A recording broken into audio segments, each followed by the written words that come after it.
So our next speaker is Chad Kopitzke. He is the founder of Next Gen Advantage, an innovative talent management firm based in Neenah, Wisconsin.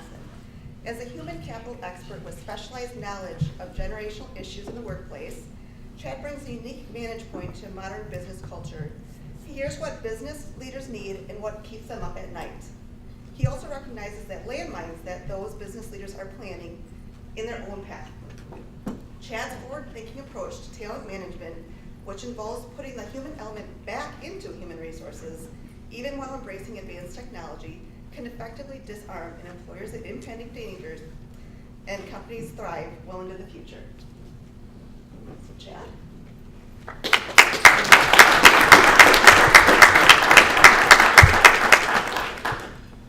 How are we doing? Good. You know, Matthew David said he had the middle of the afternoon. I got the end of the day right before the networking. Congratulations. Thank you. I hope that you've all had a fabulous day today. As Brenda mentioned, my name is Chad Kopitzke. I'm the owner of Next Gen Advantage. I'm not going to get into a lot of details regarding what people call my street cred. In fact, I'm not even going to move into a lot of those details. In fact, I'll let you go out to LinkedIn and find me out there, and you can do your creeping out there. I probably just scared a bunch of you away from doing that now, right? See, I'm going to be a little bit vulnerable today. I got to share with you that I feel like that kid on Sesame Street. When they sing that song, one of these kids is doing his own thing. Yeah, that's me today. See, we've had great conversations about technology and artificial intelligence, you know, and that's all been over here, and I'm walking in way over here. And I'm going to talk about the people. See, I live in the world of talent management. Attract, motivate, and retain talent, people. I'm not going to spend a lot of time. I would like to get into the conversation. I have a couple things on my agenda. Number one, I'm going to talk about the problems and the trends that I see from my seat, talent acquisition, talent management, that I think all of you need to be aware of as we continue to move forward into the future. Second, I'm going to talk a little bit about what does maybe our organization and leadership need to look like as we move forward and as artificial intelligence and new technologies roll into our organizations. If I have some time at the end, I would love to throw one of Chad's crazy thoughts at you to maybe change your perspective on how we've gone about doing some things. And then finally, I'm going to work real hard to allow a bunch of time at the end to answer any questions that you have regarding this talent management space, attracting, motivating, and retaining talent. Sound like a plan? Yeah. Are we ready? Yeah. All right. So this is my first trend. This is my 80-40-80 graphic. 80 million boomers, 40-45 million Gen Xers, 80 million millennials. When we put this thing into motion, we're going to start to see some problems. In fact, you're already seeing problems, aren't you? See, most organizations are worried about those baby boomers sitting up on top because they're the ones with all the expertise, the knowledge, the experience. They know the ins and outs of that machine that's sitting over in the corner. See, they've gone out and built the relationships with your key customers that have helped drive your businesses forward, and all of a sudden that's leaving. See, what I'm calling this great generational shift, it's creating all kinds of problems. Everything from succession planning to training and development, information, knowledge transfer, figuring out how we're going to attract, motivate, and retain our top talent. And all of those changes are forcing your organizations and other companies to go through cultural transformations like we've never seen before. See, for the last 30 years, the baby boomers have helped develop and define the current world of work that we live in. And it's worked. But see, we're at this juncture now where we're using some of the same tactics and strategies that we've used on the Xers like me and the baby boomers as we are with the younger generations. And it's not working out like we thought it was going to. In fact, it's creating some head-scratching types of moments for everybody that's involved. This is trend number one, and you're in the middle of it. Trend number two is we have these worlds of work out there colliding. And I'm just going to take you to the two extremes right now. We all know what this is, right? It's an org chart. It's the hierarchy model. It's a very militaristic type of model. See, the people that have been in the workplace for a while, we've mastered this thing. right? Communication, strategy, typically top down. Responsibility flows up, or supposed to. And there are definitely unwritten rules about how we operate and we function within this environment. This is what the younger generations are bringing to the workplace. Now, I'm not telling you right or wrong, I'm just telling you different. And let me just give you one example of the numerous examples that I can provide of these worlds out there colliding. I mentioned that I'm a Gen Xer. I have figured out throughout my career that if I beat my boomer boss into work, I do my job, or for the most part do my job, and I leave after he or she did, that hierarchy world will label me hardworking, loyal, dedicated, and committed to my job. And I'll have a hard time finding any one of you to disagree with me, right? Well, I want you to know that I'm going out and having conversations with this next generation of worker. And I'm meeting from coffee and lunches and networking with them. And one of the questions that constantly pops up is, hey, Chad, I don't get this. Well, what don't you get? Well, I don't get why I have to go into work for 8, 9, 10 plus hours a day in the office when I'm getting my job done in 5 or 6 and I'm getting pats on the back. Now, some of you, I know the steam is ready to blow out of your ears, right? Because you're thinking, oh, I got a bunch of work for you, buddy.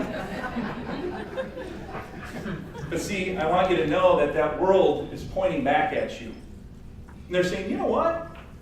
If you were that good of a leader, if you were that good of a manager, you would have been in tune with how efficient I'd become in the workplace. And you would have given me that 2, 3, 4, 5 hours of work in the first place.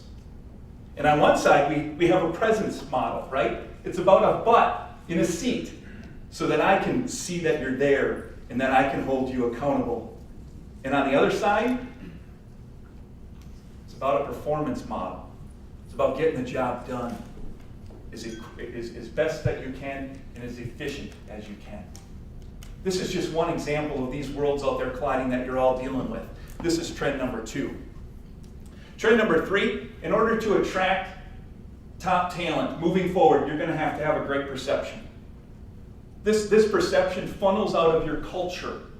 And I want each and every one of you in here to know that you play a role in this. It's how you lead, how you delegate, how you develop the talent that's around you. It's the conversations that you have about your company to your customers, your vendors, your suppliers, your friends, your families, your neighbors. It's individuals that walk in your door to interview with you and you reject them. It's individuals that walk in and give you a 2-week notice and saying, I'm out of here. How are they treated as they're leaving? All goes into playing a role in that perception. See, the world of the relationship between the employer and employee, or the employer and talent, it's changed. See, what used to happen is good companies, we all know who they were, years ago could stand there up on their pedestal and say, we're awesome. We offer the best benefits, the best compensation, and it's a privilege to work here. And you know what? If you don't like your job, why don't you just leave? Because we have 1,000 other people lined up that want to come in. That environment's gone now, isn't it? And I actually think the power has shifted to the talent. Why do I know that? Because we're creating words like, well, the talent just ghosted me. They didn't show up. They're in control. See, you're going to have to nail this, because this next workforce is able to do their homework on all of you. We've created platforms like Glassdoor and LinkedIn. I can go out to any one of your profiles once I have your name and find out what you're liking and what you're commenting on, what you're posting, to see if there's a connection there that, you know what, is their passion, is their mission aligned with mine? If you don't think that this matters, on average, in order for you to pluck somebody from another company, you're going to have to pay 16% more. If it's a $100,000 job or salary, you're going to have to pay $116 on average. If you have a good perception, a good culture, that number goes down to 11. If you're a bad culture, bad perception, an unattractive organization, that number goes up almost to 22%. Now, multiply that by the number of openings that you have, the salaries that are there, and the difference between those numbers. Now we're talking some money. That doesn't even include the turnover and the low productivity and disengagement pieces. Finally, fourth trend is everything you've been talking about today. This technology is impacting the three previous trends in a major way. See, I live in the world of talent management. It's about people. But listen, I'm well aware that artificial intelligence is even creeping into my space. And I think that it's going to tap into every single sector and functional area in some way, shape, or form, some capacity. See, we're already have artificial intelligence and machine learning. We have robotics and automation. We have self-driving vehicles. When we go to an event, we look up and there's a drone taking our picture. We have these speakers sitting on our counter they're answering our questions and putting things on our calendar. We have refrigerators that are letting me know that my milk is running low and that I should be talking to the can to put it on the grocery list. We've been using big data for years because these devices and this technology is processing this information and this knowledge and this data so quickly and fast that it's allowing us to see gaps and opportunities so that we can create strategies to go tap into new markets and new products and new services.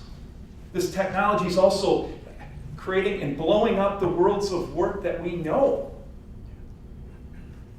Right? We can go anywhere around the world and tap into talent. But you know what? Here the problem is we're still moving from a presence model to a performance model, and that challenges leadership.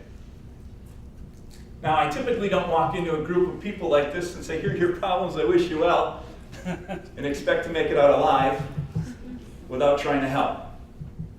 So what I want to do is I want to start the conversation about maybe what does next look like for you as leaders and for your organizations. And where I want to start is a story, an article that I came across almost 2 years ago, January 5th, 2017. And the title of the article was this. And what caught my attention were two words: office workers. Office workers.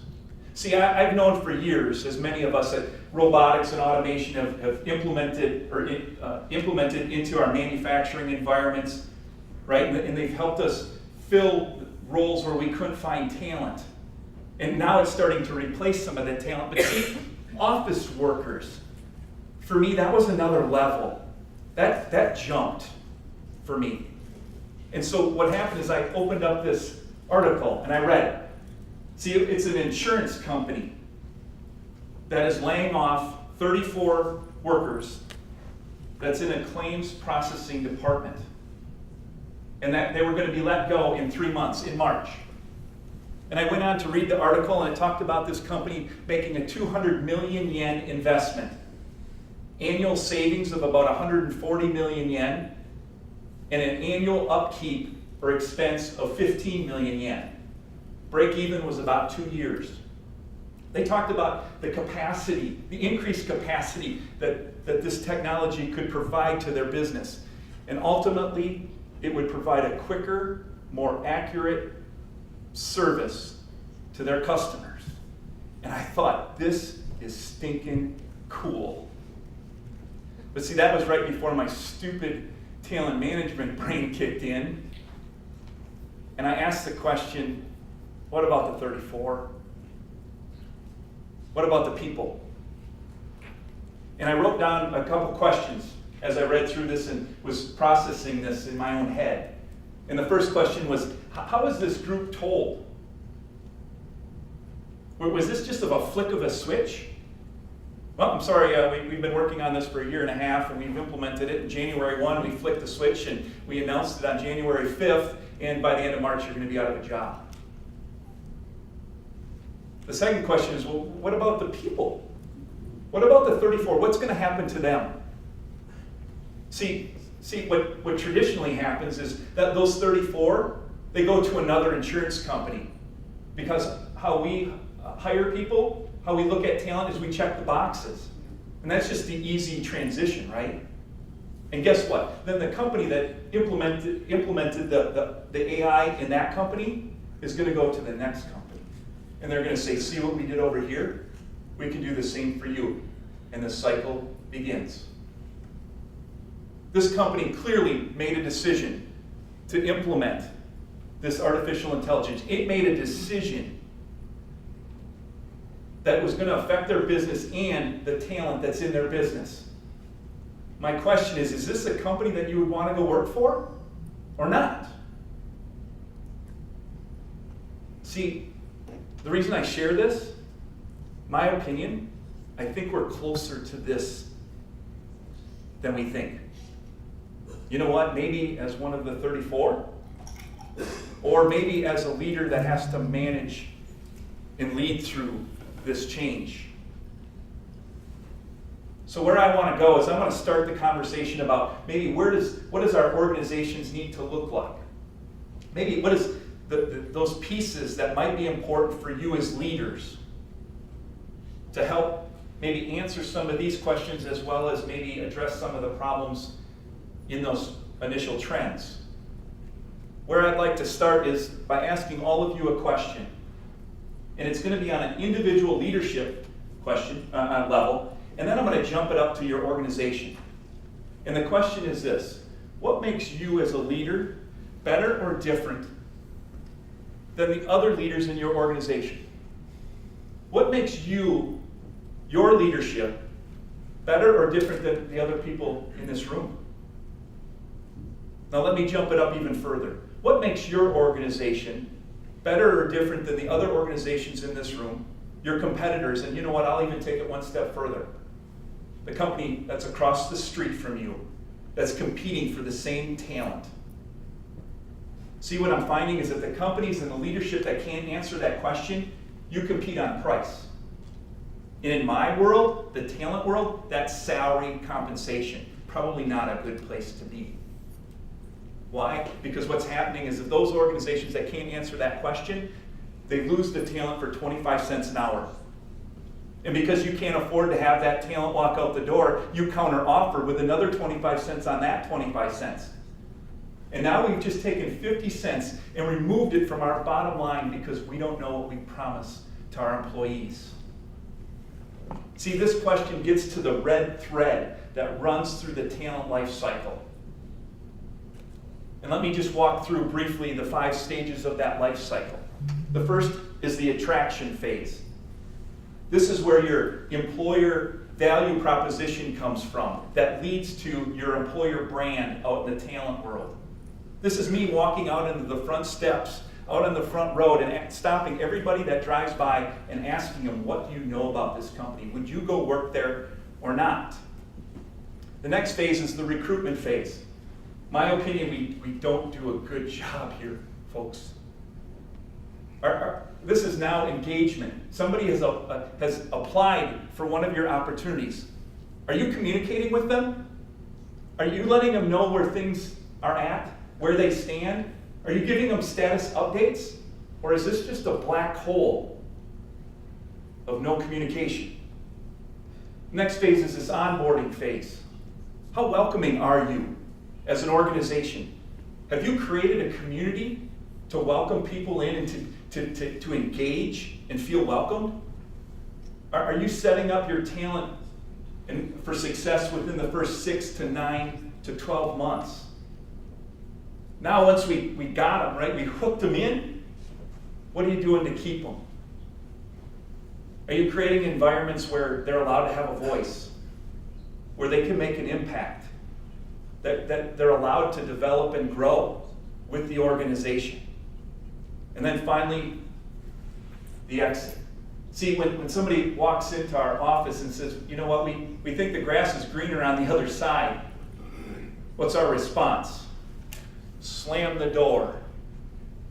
Don't come back. Are you allowing that talent to come back? And if that talent is growing and developing, and there's no spots for them, are you helping them leave? See, that question is the red thread that runs through that.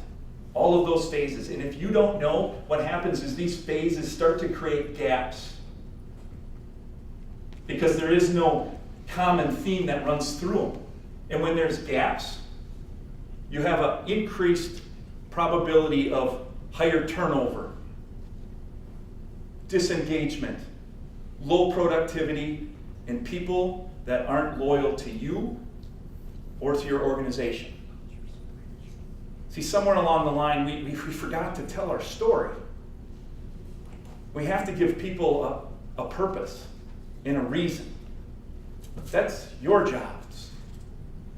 But it all starts with what makes you better, what makes you different. I get to sit third party in my role between businesses and talent. And one of the things that I often ask the talent, and I get to blaze away, one of the questions that I ask of the talent, I often say, what do you expect of your leaders? What do you expect of leadership?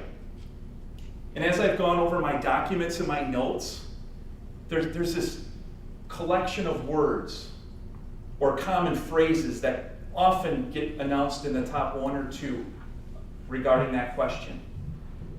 And the comment often goes like this: Chad, I'm looking for leadership to have open, honest, transparent, two-way communication. And I got thinking, you know what, do we just suck at communicating? Why does this always pop up? Why are we looking for this? And see, I started diving into my own relationships, right? And you can do this. This is there, isn't it? And what happens is when we allow ourselves to have that, there's some vulnerability that gets created. Like, you know what, maybe we just don't know it all. See, our leaders, you guys and myself, are expected to know it all. We don't. Nor do I. The next thing that happens is we actually get a chance to put ourselves into somebody else's shoes. And you know what? Them and ours. And it starts to give us a different perspective on the issues and challenges that we're both facing. And as we continue to build that relationship, trust gets formed. And I'll even take it one step further. See, when somebody does something that they say that they're going to do, or when something happens that somebody says is going to happen, there's a characteristic or quality that gets kicked out of this, and it's called integrity. Now, I'm going to take this and jump back up to question number one, right? How are they told?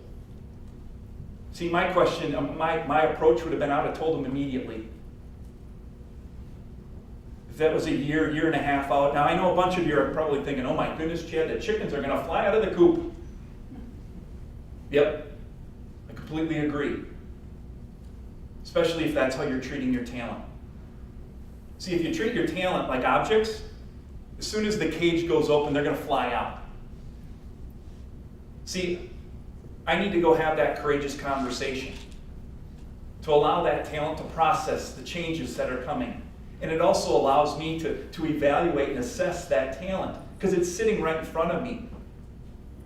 Let me ask you this. What if you were one of the 34? How would you have wanted to have been told? Flip the switch? You only got 3 months, or would you have liked some time to develop and look for the next opportunity, maybe within the same organization? I believe leadership is moving into a coaching, mentoring, training environment. Now, if you don't do this, the good news is that these are some skill sets that you can pick up and develop. Do y'all know this guy named Aaron Rodgers? Yeah, you know him? Joking. Yeah, so my wife and I happen to be sitting down watching TV, and they announced his multi-million-dollar contract extension that he got this year. And my wife says, "Who needs all that money?" I turned and I said, "Speak for yourself." But I got thinking, how did he get here? He's good, right? He's phenomenal. He's top talent. But I'm willing to bet that if he was asked the question of, how did you get here? He wouldn't respond, well, it was just all me. See, I started looking at the Green Bay Packers organization. And I'm willing to bet that they probably have assigned him a nutritional coach, a strength and conditioning coach. He has a quarterback coach to help him with his footwork and his arm slot. He has an offensive coordinator that's helping him read defenses so that he can identify certain opportunities and strategies to put his team to be successful. And I know he has a head coach. And on the side, he probably has an agent that's an attorney, a financial person, a PR person, and based on the commercial, he's got a State Farm agent. Those are funny, aren't they? And what did we just do? What did they do? They built a team of coaches and instructors and trainers, advisors around their talent. Now you might be saying, well, hold on, Chad. That's Aaron Rodgers. Yep. And I would challenge you to say, you know what, there's a third string quarterback. His name is Tim Boyle. That nobody seems to know where he came from. And I wonder if they did the same thing with him and gave him an opportunity. Now, I've had some people say, well, where are you going with all this? Well, see, I believe that we need to start investing in training and development of our talent that's sitting around us.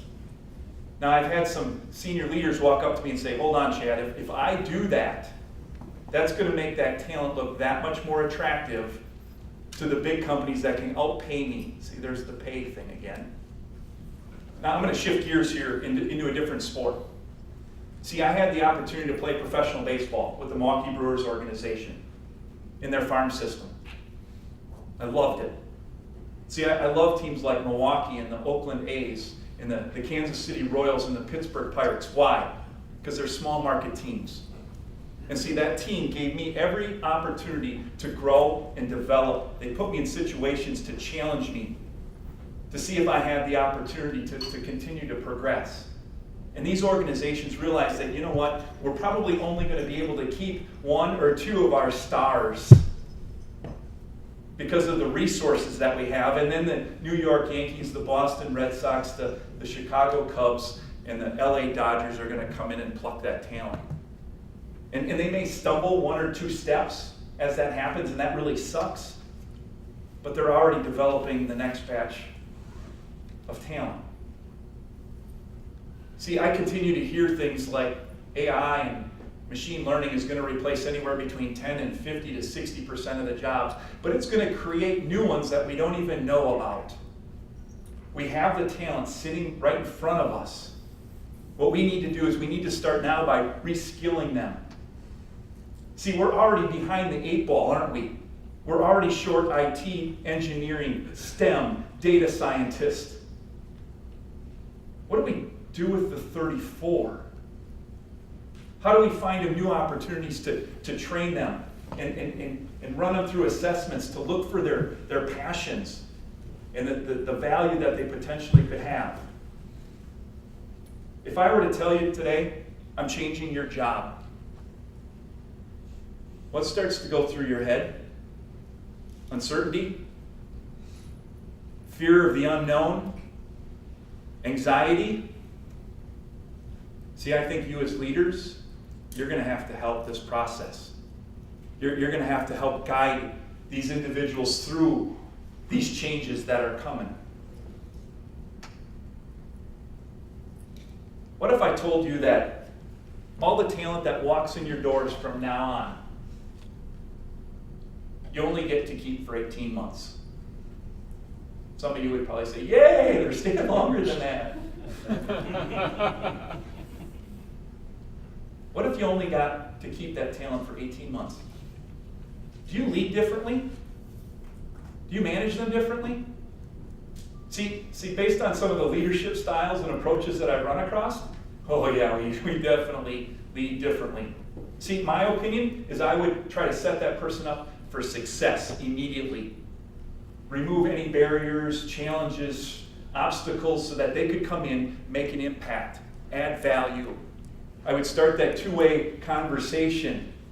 I would provide feedback, letting them know where they're going. And I would expect feedback and criticism back because this is a brand new set of eyes and ears walking into my organization.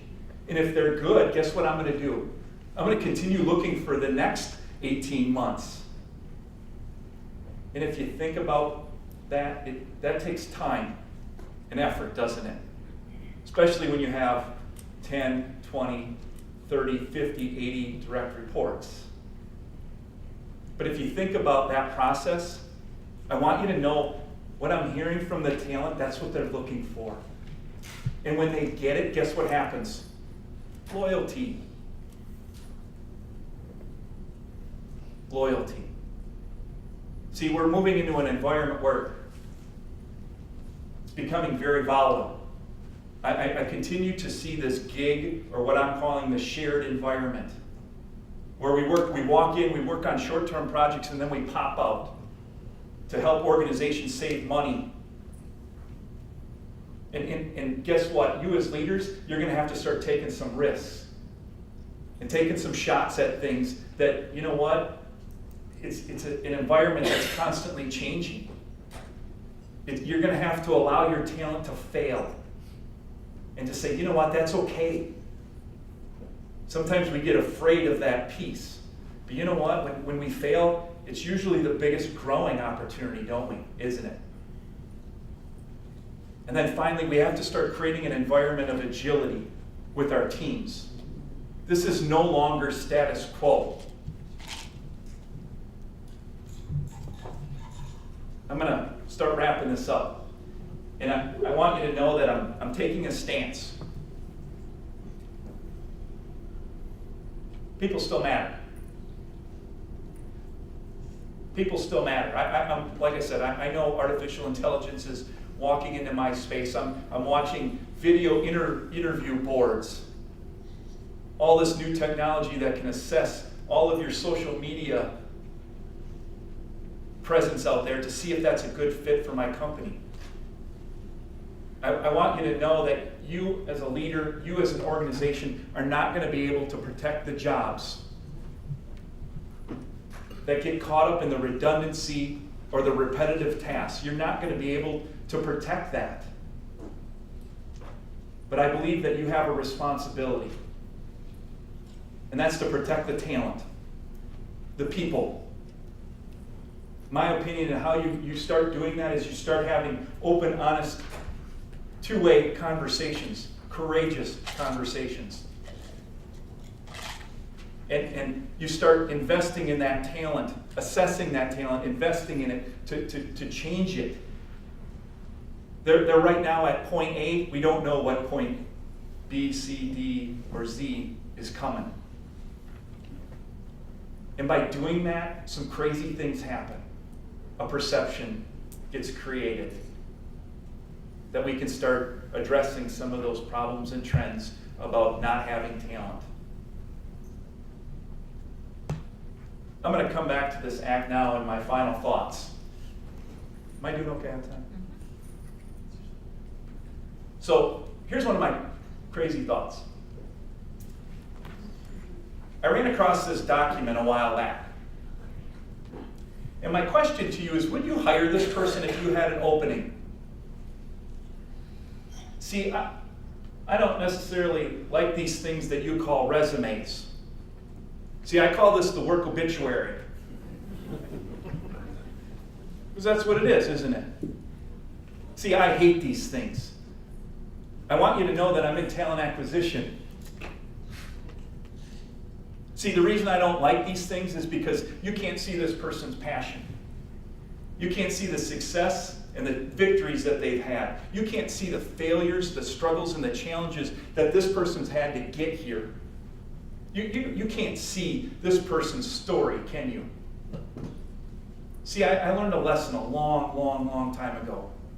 See, I ran a managed millennial internship program that was run like a staffing agency, temp to hire type of model. And I had a faculty member reach out to me and say, hey, Chad, would you mind interviewing this gentleman? I think he's going to be top talent. Did you notice she didn't say, Chad, would you meet with him and have a discussion? Chad, would you look at his resume? She said, would you interview him? See, the people that knew my program and knew that were around close to my program knew that I had 2 rules. Never evaluate somebody on a resume, and don't look at their grade point averages. Now you might be saying, what are you doing? You know why I did that? Because I know all of you do. And the way that I could, the only way that I could differentiate myself is to do the complete opposite. So guess what I did? I interviewed everyone. And I interviewed. And I happened to set this individual up to come in to interview. Now, I want you to know that I always had a resume in the interview folder, because oftentimes I would get the question of, hey, Chad, could you give me some feedback on my resume? I wanted to at least let them know that I took the effort to have it in there. And so this gentleman shows up 15 minutes early, check. Right? And I opened up the interview folder to go get him, and I realized I didn't print his resume. And I went to the email, and I right-click print, and my printer ran. And ran. Ran. And ran. And I grabbed a stack of paperwork off of my printer, and I started to pan through his 5-page resume. Oh, yeah, exactly. That was my response. Like, this is going to be brutal. See, this individual had sentence, paragraph form, everything that he had done in his short career as a sophomore in college.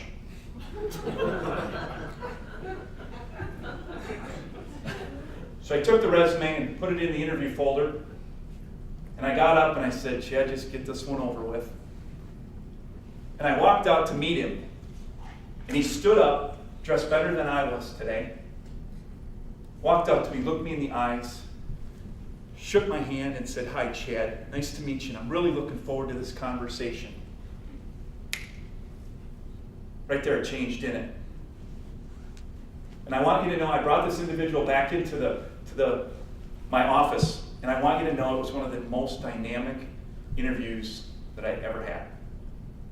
See, the reason he was in my office is that he had a list of 45 plus companies in the area that he applied to, and he didn't get any response or rejection letters.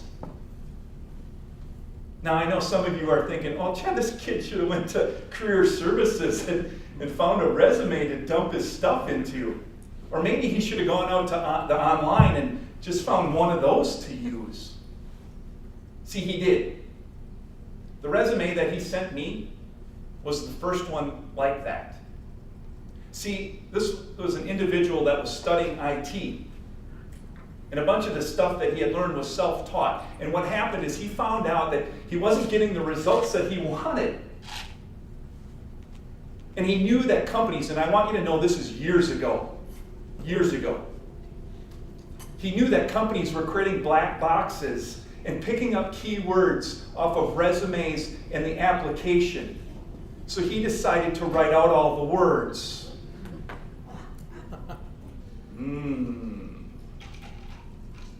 See, the interesting thing is, those 45 plus companies missed him.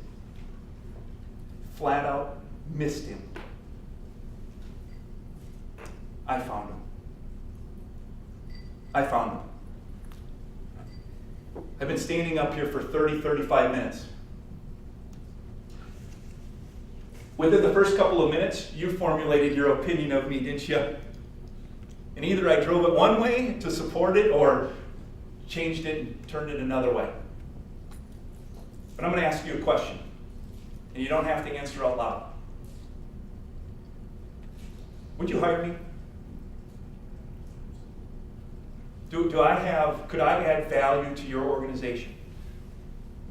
Am I your company material?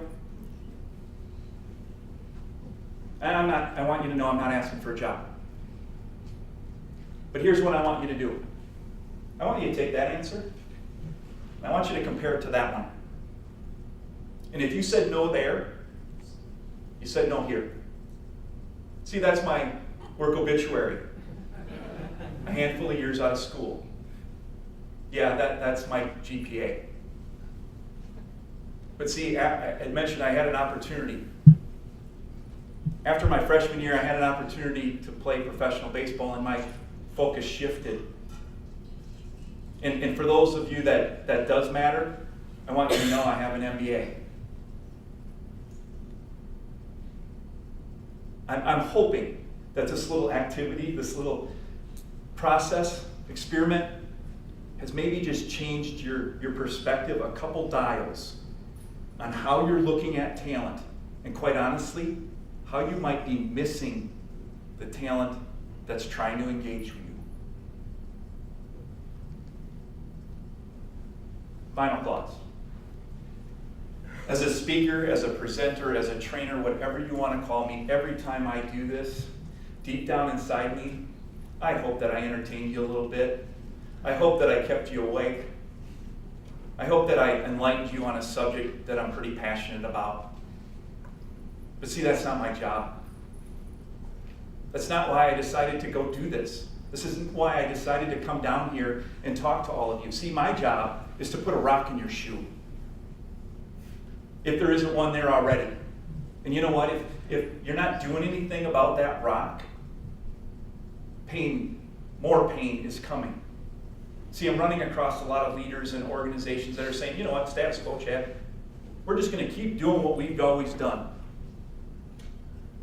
See, those trends and those problems with those trends, they aren't coming one right after the other. They're hitting us all at once. And this is no longer a 10 or 15 or 20-year problem. It's right now. See, I don't think we're going through just some change. I think we're going through a workplace revolution. I truly believe that. And here's my weird analogy and hope for you. See, I don't want you or your organization to be that blacksmith shop that serviced all of the horses that went through town. And then one day you saw this weird thing rolling through town, and it had 4 wheels and it was carrying passengers. And you said, status quo, horses will be around forever. See, I need you to be that leader and that organization that starts to look at how do we turn that blacksmith shop into a gas station. I want to thank you for your time. Have an absolute powerful rest of your day. Thank you.